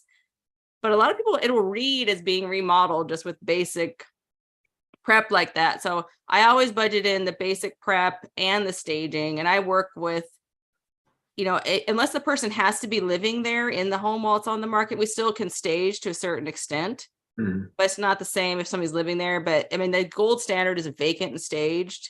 But you can also do a live-in stage. But I 100% agree with that agent because it absolutely makes a huge difference. Now, it depends on your market. In Gary, Indiana, maybe they don't do that. But I know here, it's a given that it's expected that people are going to do it. So when it's not done, it's that much more glaring. And the perceived value goes down. Because when people are clicking through those photos on Zillow or wherever, you see something that looks junky and dark and bad photos, you're going to think there's something wrong with it. And the investor side of me goes, oh, is that an opportunity there? I can get something for less. Where if it's all shined up and glowing, it's like, oh, this is going to be this one has high value. And this is going to be the one that's going to get the multiple offers. So when you're buyer, I look for the dark cell phone photos with the finger in the frame and the unmade bed, and the toilet seat up and all those things that I don't like. But when I'm selling, you want it to be, you got to have that wow factor and the sparkle, So makes sense. Absolutely. That was maybe a little longer answer than you were looking for. You got me on something there. Passionate about it. Yeah. So let me cover 4 things really quick. First, a really great hack if you're going to stage or if you want the really nice finishing touches on getting a property ready for sale or even for renting. If you go to the YouTube channel, That ADU Guy, Derek has all the links in his description of the things that he puts in to make it look really high end at an affordable cost from Amazon. So all of his links are in there. You can literally just go look see what he's used. Second, Rob actually put in a super chat, Mike, asking if you've been shot at this week. I was just responding. No, I was not shot at last week. And then yesterday at the SWAT mission, the house was vacant except for all of the illegal stuff we were there to seize. Nice. Really? Yep. They left the illegal stuff and took everything else. Yes. Okay. If it was, so in this case, it's an active case, so I can't give specifics, but we in Washington State, marijuana is legal. However, you have to have business licenses and things like that. What happens is certain governments that are not our own will send people that they have trafficked to our country to set up illegal marijuana grows inside of houses. And so they'll break a giant 3,000 square foot house into, they'll turn rooms into 2 rooms, and they'll turn a garage into 4 rooms. And then you'll walk through the house and there's different stages of the grow happening at any time. And these things will churn out $150,000 every 2 weeks as a new grow gets harvested. And then they ship that out to the rest of the country. Washington's a hub for that. So key indicators are $8,000 power bills. The roof's melted off when there's snow everywhere. So anyways, we were doing one of those, and all of that stuff is not movable. So that's what we were hoping to find the people there. They never showed up, but we just took everything else. To be seen at your next local auction. Some of it, yes. Some We of do. it, yeah. Yeah, they resell like those hot lamps are like $120 each, and there's like hundreds of them in there. So they sell those, they sell the fans, they sell some of the larger filters and stuff. The material itself gets disposed of by the Department of Ecology. The third thing I wanted to cover, Michelle and Tony, anybody who wants to get in touch with each other that doesn't want to put your email in the chat, always feel free to email me and ask for somebody's contact. I will ask them to connect to you. Happy to do that anytime. Emily asks, and we will let Beth answer this because you're the most eloquent here. What does turnkey mean?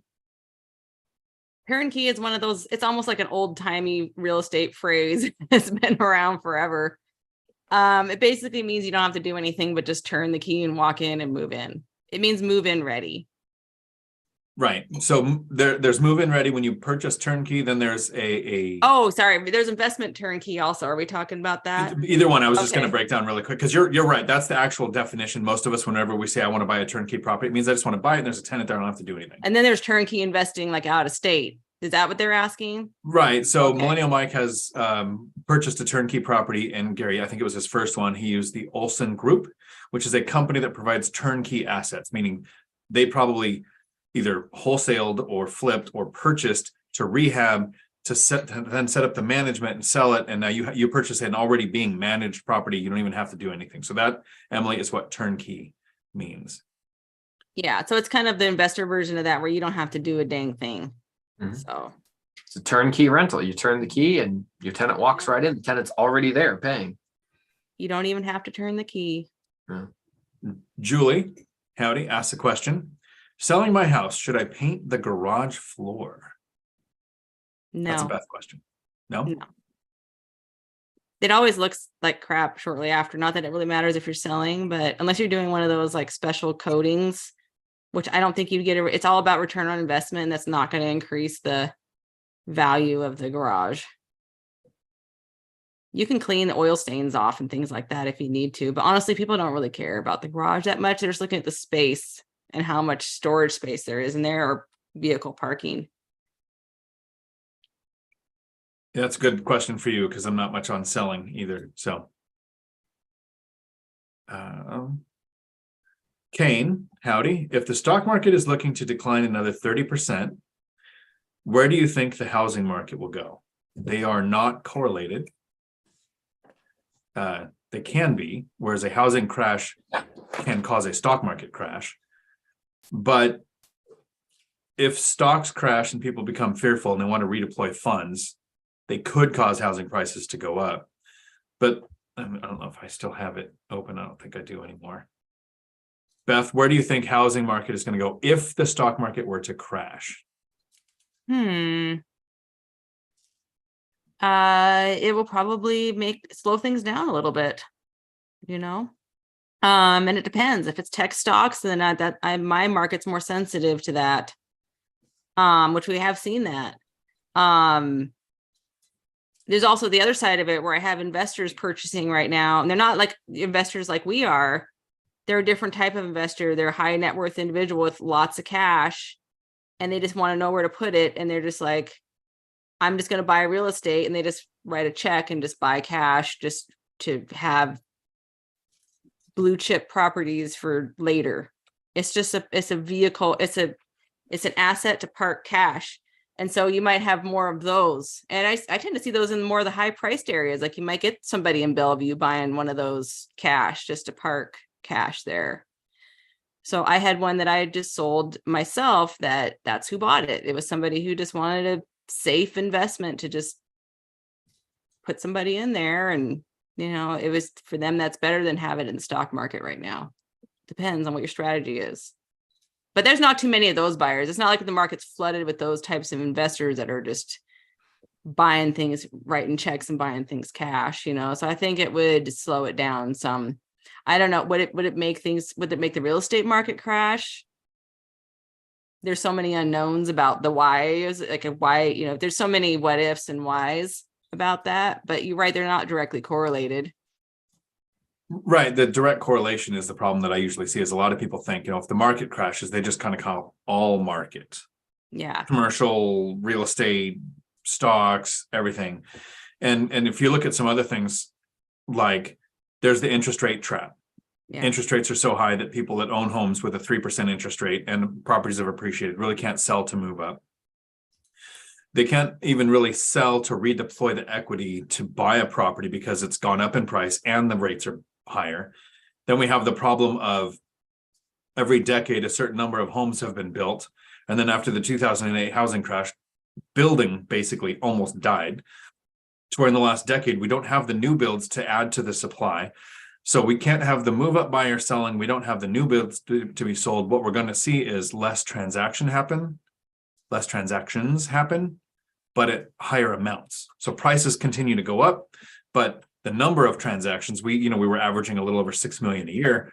We were lucky to hit 4 million in the last year. So we'll see if we even do 4 million in the next year. When stocks are going up, I think more people invest in the stock market because the confidence is there. And when it goes down, even if they do pull money out to redeploy it, they have less money to deploy. And right now with interest rates so high, I think that there are some people who are putting the money into savings accounts. I think at 4%, 4.15 from Apple right now, if you could figure out how to turn on their stupid account, which I've been trying to do for like a month now. But yeah, that's the thing. Even Grant Cardone, I listened to a video of him today. Even Grant Cardone said, shoot, man, nobody predicted 5% interest rates on treasury bonds risk-free. And he's saying it's hard to not just go buy treasury bonds, which is definitely unpredictable. Yeah, and I've never bought a treasury bond, but maybe I should. I don't know. Probably won't. It's something to look at. It's a whole thing, though. I did a video on this not too long ago on if I can get a 10% return on stocks or a 5% return on real estate wins every single time. Because you get appreciation on 4 times what you invest, you experience principal pay down, you get the tax benefits of depreciation, not just expenses, and it's cash flow. So you get the cash flow as a 5% return versus the 10% you get if you sell, which is then taxed. And like there's a whole laundry list of when it comes to the versus thing. Sorry, I like that real estate is something that I understand. I'll be the first to admit I don't understand stocks, and I don't particularly care to learn that. I'm with you. It just doesn't excite me. People go with what excites. If crypto excites you and you dedicate the time it takes to learn that asset class, go for it. If stocks do, go for it. If a business does, right. But real estate does that for me. Real estate does that for me too. And it's addictive. I would even do that over the treasury bonds and whatever, even if, a lot of times those markets just have a much lower barrier to entry. You can get in with as little as just a couple of dollars. And so there's a large group of people who would probably love to invest in real estate and they just don't have the opportunity yet. They can get themselves into a better position. They can make different changes, but it's easier to get started investing in stocks right now, immediately today. And then it can become addictive because we did have the longest bull cycle in modern times over the last 12 years. Same thing with crypto. If it only goes up and you buy stuff and it only goes up, it feels really good until you have to take the bitter pill of realizing that what goes up also comes down. Good times never last, bad times never last. And that humbles a lot of people.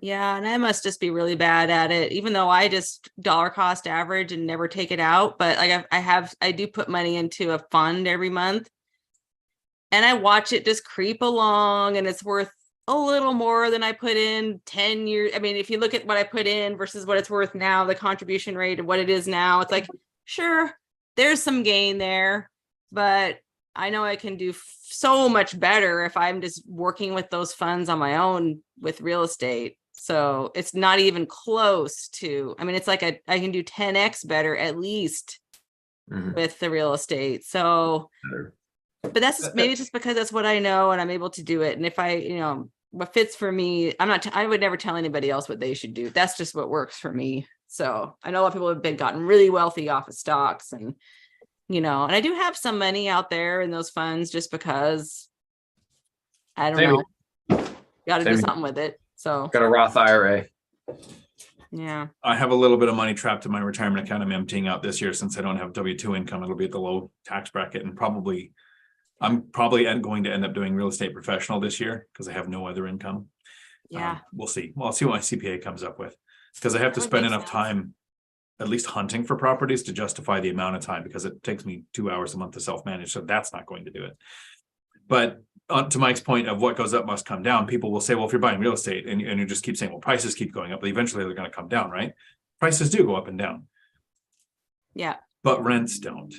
Mm-hmm. This is the historical data transition since we've there, started yeah. tracking it in 1940. Show me the period where it went down. There are some plateaus where for a few years it was pretty flat, but the go down part, and the fun thing is, even though with that much historical data since 1940, I still invest planning on a 50% rent drop, even though we've never seen it. So that if they do go down, I don't have to go back to work. Right. Kane asks the question here, a follow-up question to the other one. Thanks for the input. I'm in Florida and just purchased a new home build. It's a 3-2 for 372. How can I get this property to yield? This is my first property. We'll start with Beth. Sorry, can you repeat the question? It's a 3-2 purchased for 372,000 in Florida. How would you make that property yield? Yield? Cash flow, probably. Cash flow. Is that what they're looking for? Like what kind of cash flow you would get from that? It's so what it seems like is they purchased the property and now they're looking into rentals. Like this might be a new shift. So how would you make it cash flow? Because so Kane knows that that's not how we would look at this. We would look at properties to figure out what kind of cash flow will I get and then decide which ones to buy. And in some markets, single family houses for $372,000 aren't going to cash flow as a long-term rental. Not knowing that market, it's hard to say, but I would say if they purchase it as an owner occupied and they got a great interest rate, it might very well make sense to keep that as a rental and move into another owner occupied. That might be what I would do. It would be, I mean, it depends on where they are on their investing journey. You know, the best you could, if they're still living in it, you could house hack that. I guess I'd need more information to give more specific advice, but. Yeah, I think so. And I'll put my email in the chat, Kane. You can email me with some more details and I'll see if I can help with that answer. Depends on what the rents would be, So I would look at what are rents. You have an option of midterm rental where you can rent to traveling nurses or government representatives that are in an area for a period of time. You could do short-term rental depending on your local municipality laws and HOA rules. I wouldn't buy one needing to do short-term rental, but I would be careful with that one right now. Correct, because you have hotel chains spending billions trying to stop it. You have cities trying to stop it. You have HOAs trying to stop it. But midterm, flooded market too. A lot of areas are flooded. Exactly. Yeah. But a 3-2 is a good combo for a rental. Yep. I mean, if that were in my market, I'd be like, wow, slam dunk. So. If that were in your market, it would cost $1.2 million. I know. So. Yeah. Dave, go ahead. So for Kane, man, so if you're new to this, man, congratulations. I'm happy for you. I'm glad you got on the property ladder. But realistically, the unspoken part that we didn't mention was you make money on the buy. You should have known if it was going to cash flow or not before you ever purchased the property. And then if it doesn't cash flow, you don't purchase the property. If you've already purchased it and you're looking for how to make it yield at this point, you're behind the 8 ball. It sucks, but somebody needs to tell you the uncomfortable truth. There's a good chance that maybe it's not going to cash flow or yield for quite some time. If you've got a $1,500 mortgage and it's renting for $1,800, you might be saying in your own mind, sweet, I'm making $300 a month. You're not, because you need to calculate what it would cost to set aside money for vacancies and maintenance. And I always, even if you plan on self-managing, it's still good to factor in as if you were going to pay a property manager. What if you get injured, have to move away, any number of different things that could happen. So there's a good chance that this is a negative equity or an alligator property right now. Now, the good news is that time is undefeated and usually heals all. And if you hold on to it for a few years, it's probably going to resolve itself as rents go up and your payment stays the same. The only thing that you could probably immediately do in the short term is figure out, is it better to rent it out as a long-term rental? Maybe you can get $1,800 a month, or maybe you rent it by the room. I don't know what room rental rates are there, but if it's possible, you could get $800 per room times 3, there's $2,400, or maybe one long-term rental at $1,800. So you might be able to get a little bit more money like that. The other thing that's nice, if you rent by the room, there's not any assigned garage space to anyone. So if you have a detached garage or a garage, sometimes you can go on Craigslist and rent those garage slots out for a little bit of additional income as well. This is the type of stuff, it's going to take a little bit more work. You're going to have to deal with more tenants, but if you need to cash flow now, or you're going to be in trouble, these are some of the things you might have to think about doing. That's great about the rent by the room. I would suggest if someone's going to do that you guys probably have video content about that, but I think of Todd Baldwin when I think about that, because he really made that work really, really well. And he dealt with that's who we recommend people to when they start talking rent by the room. Yep. He dealt with a lot of the pain in the ass parts of it, which are like people bickering over somebody used my shampoo or whatever. And he just provides the shampoo, and he has a cleaning service come through once a week or wherever they do that. And it's baked into the rent. Mm-hmm.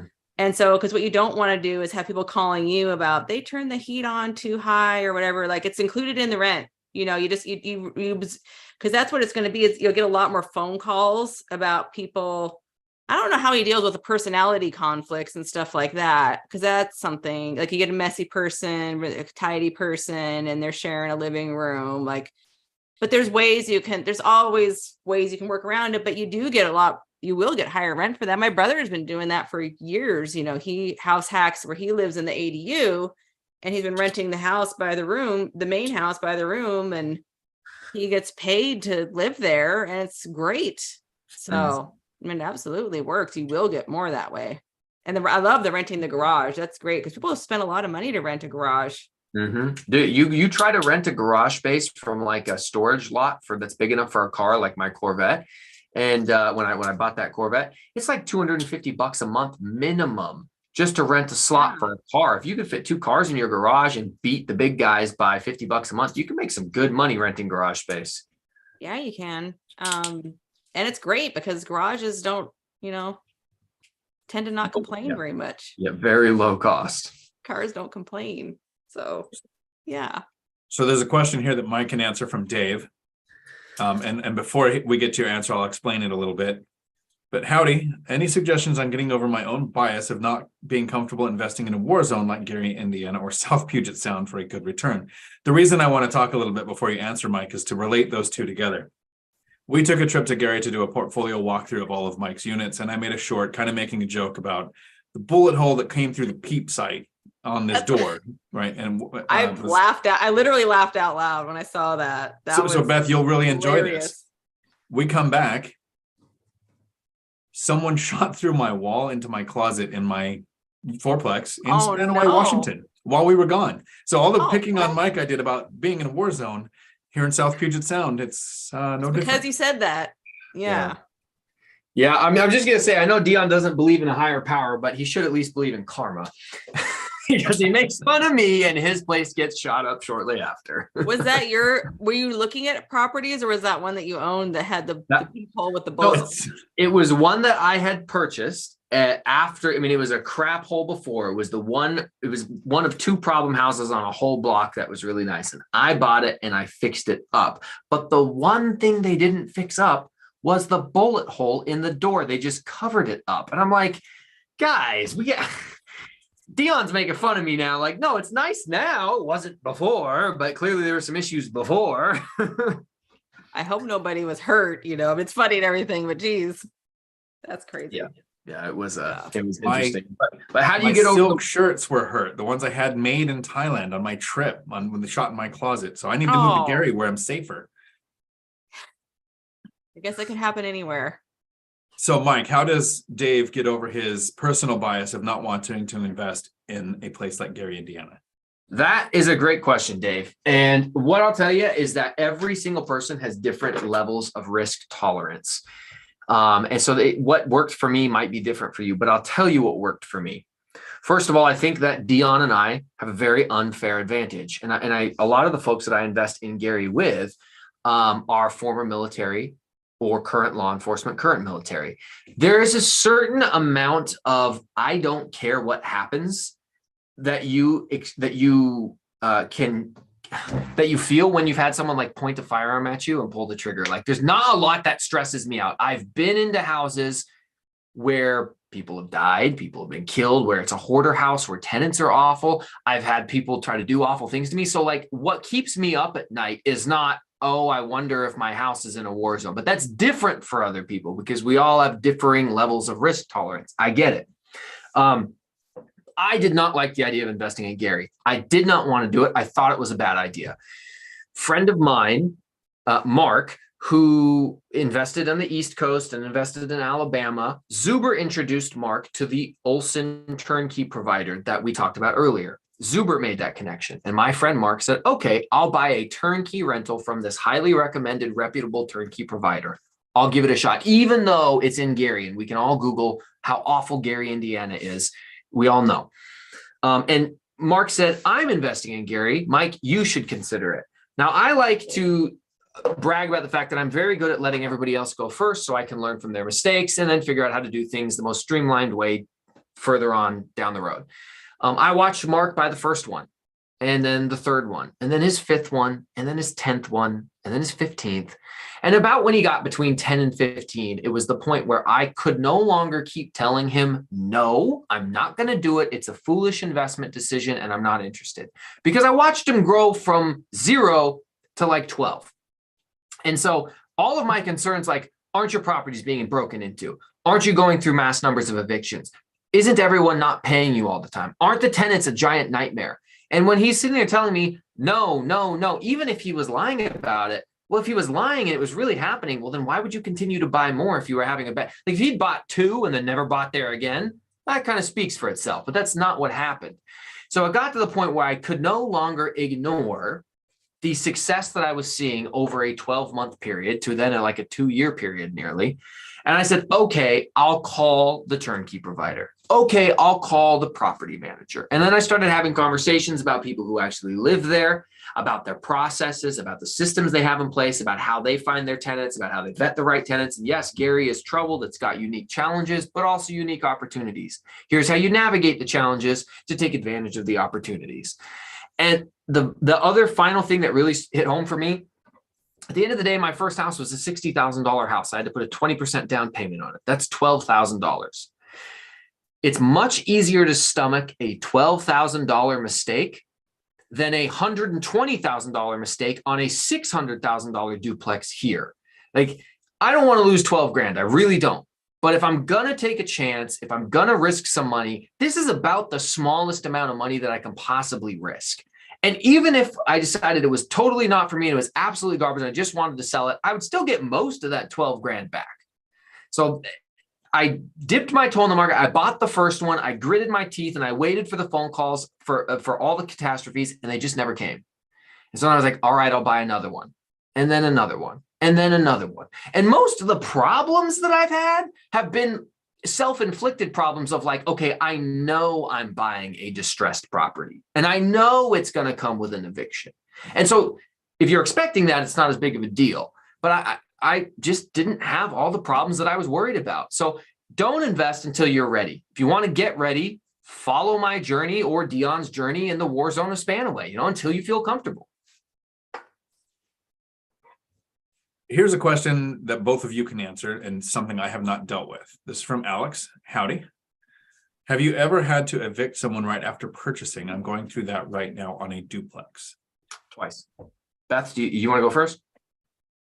Yeah, I've never had to do that right upon purchase. I only went all the way through to eviction on one person. So it sounds like Mike's the better one to answer that.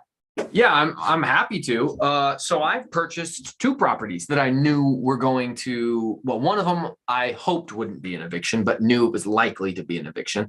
And the second one I knew outright. So the first one was a seller finance deal. It was a duplex. One of the tenants was great, had just been placed. The other tenant was not as great. And they were having troubles, even during the sale, having troubles contacting the tenant. He was a little hostile. Who knew if he was going to? And then when I took over ownership of the property, he didn't pay. He didn't communicate. We put notices out there. We tried to get a hold of him. We finally get a hold of him. We find out he's on house arrest at his mama's house in another state. Nothing we can really do about that. You got to be evicted. You're not paying. You're going to be going back to jail anyway. So it is what it is. And then the other one was the house that we talked about with the bullet hole through the peephole. That group of people had lived there in that property for like 10 years. The current landlord, and this is a great opportunity. And this is why I always say I love slumlords, because I love buying properties from them. I think they should go to jail, but I love buying their properties. So I bought a property from someone who had been renting to a buddy. and he didn't want to raise rent on his friend. And then eventually his friend stopped paying him and they didn't pay the water bill. And so now he's essentially subsidizing his friend's criminal lifestyle. We found a stolen car in the garage as well. That was part of that story, as well as the bullet hole. He had to pay to replace a roof, and that was the last straw for him. He put a brand new roof on it and he was like, I'm done. I'm tired of paying for this house, never getting any rent. I don't want to evict my buddy and kick him out of here. I just want to sell it. And that's how I got a house that was $19,000 plus the wholesale fee. And I bought a $29,000 house because he just wanted the problem gone. I put $25,000 worth of work into it and it appraised for $134,000 6 months later. Wow. Right. I know, right? Like double my money on that one. But I knew I was going to walk into it with an eviction. And so I tried the cash for keys method, like, hey, let's make this as amicable as possible. Way back in the day, you put a deposit on that was like around $600. Tell you what, here's your full deposit back. So long as you give us the keys and you're just out by the end of the month, we'll give you a couple weeks, get out. We'll give you the full deposit. We know you haven't paid rent forever. And including this month, we'll just wash that. No problem. Couple weeks, take your time. And they agreed to that. They're like, sweet, awesome. End of the month comes and goes. They haven't given us the keys. We don't give them the money. So then we post for the eviction. And this was the nice thing. We posted for the eviction and we didn't even have to go through the eviction. As soon as we posted, within another 3 days, they were out of there. So I actually got to keep the deposit I was going to give to them because they didn't hold to the original agreement. So we went through the eviction process, but didn't even make it to the end. I would say something that you're talking about there that I think is important for, especially also the person asked about the war zone question and stuff, is like, you have to have a thick skin, and your law enforcement and the military background really helps you with that. Like a first responder, when they show up, are they going to be freaking out? Like, no, they're going to be calm. Like, what's the facts? What do we got to do here? What's the situation? Assessing things, diagnosing, like, what do we got to do? And we were going into a situation with this, like if we're dealing with a problem property, you kind of got to be like that too, where you got to be just calm, cool, collected, and solution focused. Right. Like whatever crazy somebody's going to try to throw at you, you have to be the calm, and you have to be able to know what action to take and who to bring in to do the action and follow through. And you look at it just very pragmatically, and you look at it like a business decision, and like I've had some properties where we had some issues, and, I had one like where squatters were moving in and things like that. And you had to deal with the squatters. And it's like, you just got to just factor that in. Like, okay, I'm not going to deal with the squatters. I'm not a SWAT team member or whatever. Like, I'm not former military, but I knew who to bring in to deal with that. And I'm just not going to let that permeate my bubble. It's just part of your business. There's people out there, there's whole, groups of investors where that's their entire MO is to take on those houses and make them, because that's how you get the deal. Because people get stressed out, they get worked up, they get financially pinched, they get in distressed situations where they can't deal with those people, or the situation just got out of hand and they don't know what to do with it, and they will drastically reduce the price for you to take that on. It's a risk reward thing. Like if you're willing to take on a little more risk, calculated risk, and you plan for it properly, like you can gain the reward like you did with yours, and and also the other thing too is like when you're getting started with investing, you're probably not going to be able to buy, most people aren't going to be able to buy in like the blue chip areas. It doesn't work. The numbers don't work for that. And so I know I just bought whatever I could afford, and I just kept going further out until I found something I could afford, and they were dumps, but you figure out a way to make it work. And, and over time, some of those ones were a little too sketchy in the neighborhoods, and eventually I did sell and 1031 into something else. So traded into something that was a little better suited for me. But I still would do it potentially if it was the right situation. If you look at the entire thing, you go, okay, this house would sell for twice this if it'd have to be a pretty big return on investment, or the reward would have to be huge for me at this point to take that on.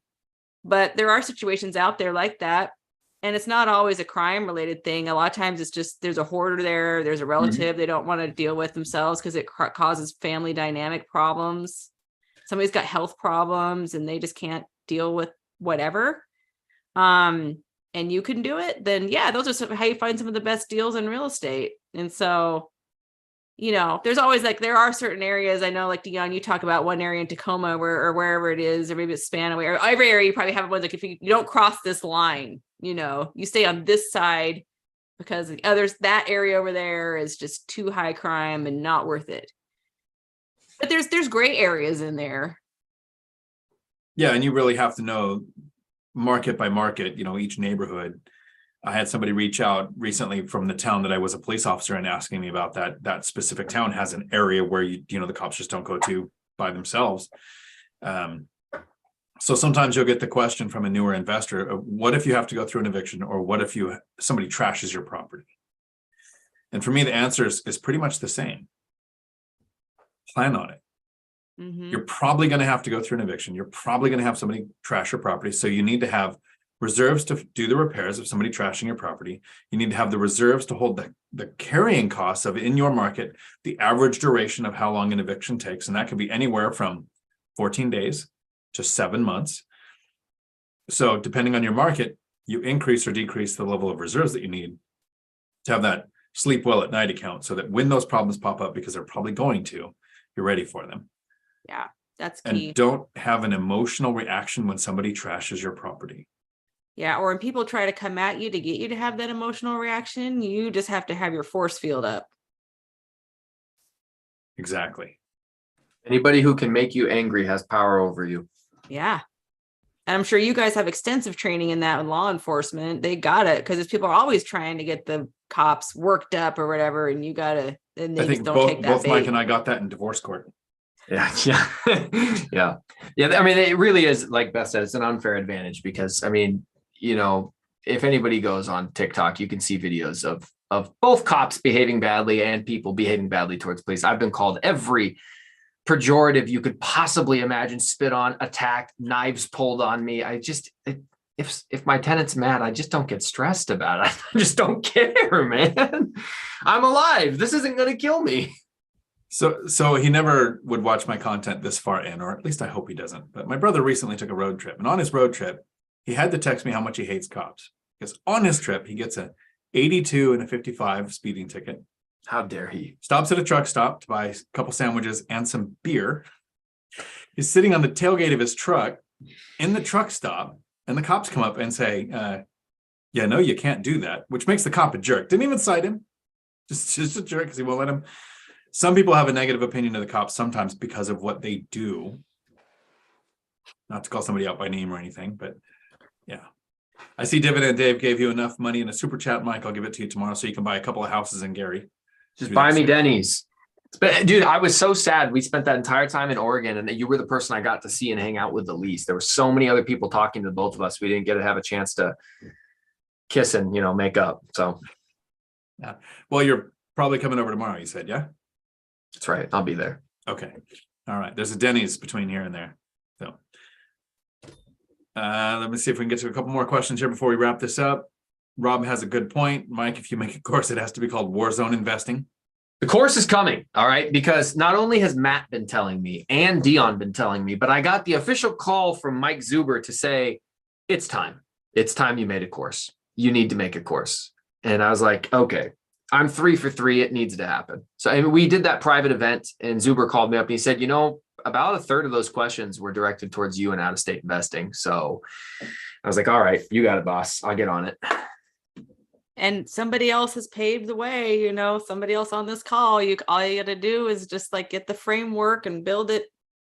And that's what I had been telling Matt, because Matt's been telling me this longer than anybody. He'd been saying you need to do this. And I said, but Matt, what I'm really good at that I brag about, which is letting everybody else do it first, figure out the best form of advertising, the best people to make the website, the best payment processors. I don't invest any of my time and that money. You guys do it all. And I'll swoop in at the end and just take advantage of that. So that's what I put in the chat there. The second mouse gets the cheese. You're just the second mouse. Yes. Early bird gets the worm, but the second mouse gets the cheese.